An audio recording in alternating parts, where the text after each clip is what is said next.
For today's video ay pumunta nga kami dito sa may public market ng Baguio City. At ito nga ang ganap nung March 14 na birthday ng asawa ko. Nakakapanlumo nga ang palengke ng Baguio ngayon. Ito na nga ang palengke after 2 days ng sunog. Super nakakapanlumo talaga. Fire month ngayong March kaya naman ingat-ingat tayo sa mga sunog. Mag-double check sa mga kalan natin at kuryente. Grabe nga ang nangyari dito sa may public market. Hindi ko nga akalain na ganito pala kalala yung nasunog. Natupok nga ng apoy itong Block 3 at Block 4. Naalala ko nga na nakabili pa pala ako ng plastic bago ito nasunog. Naway isama rin natin sa ating panalangin ang agarang pagbabalik ng Baguio Public Market. Ito na nga yung mga nasunugang vendors. Dito na sila sa may kalsada nagbebenta at kahit nga nasunugan sila ng paninda, ito lumalaban pa rin sila. Patuloy pa rin silang naghanap buhay kahit nasa kalsada na lang sila magbenta. As in nga, sayang talaga yung mga gulay, mga wagwag, mga prutas,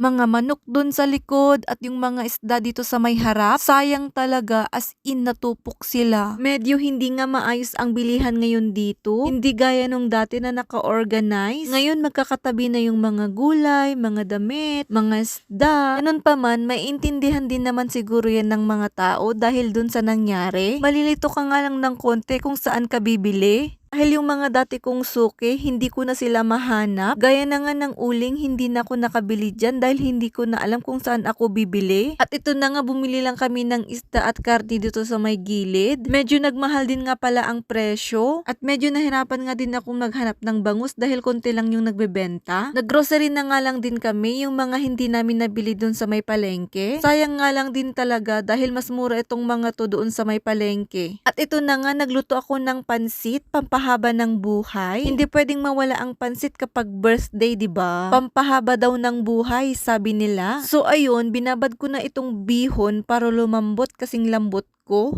Char. After March 14 na birthday ng asawa ko, syempre March 15 na, birthday ko na rin. O Jiva, ang galing-galing ni Lord. Pinagtagpo kami at pinagtadhana. At ito na nga, akit kami dun sa may roof deck. O shala, may roof deck kami. Magsasangyupsal nga kami kunyari. Hindi ko na nga na-videoan yung mga pinagluluto kong iba. Ang hirap-hirap kaya, ikaw na nga yung magbe-birthday, ikaw pa yung magluluto, ikaw pa yung mag-video, o di ikaw na. Kaya naman pagpasensyahan nyo na ako, hindi ko talaga kinaya. Ito nga't kasama rin pala namin yung family ng tito ko dito sa Baguio. Kunyaring sangyupsal nga pala ito, kaya naman hotdog, kikiam, fishball yung mga iluluto namin. At ito na nga yung mga pinagluluto ko ring iba. Meron din naman kaming pinikpikan, kunyaring cake, char. Kung kailan nga kami tumanda, ngayon lang namin may experience magkaroon ng cake sa birthday. Hindi naman kasi uso ang cake nung kami ang nagba-birthday dun sa baryo namin nung bata ka pa kami. Alala ko nga nung bata kami, nung kami ang magba-birthday, magkakatay lang sila nanay at tatay ng manok. Yun ay okay na. So ayun, hindi lang pala cake ang meron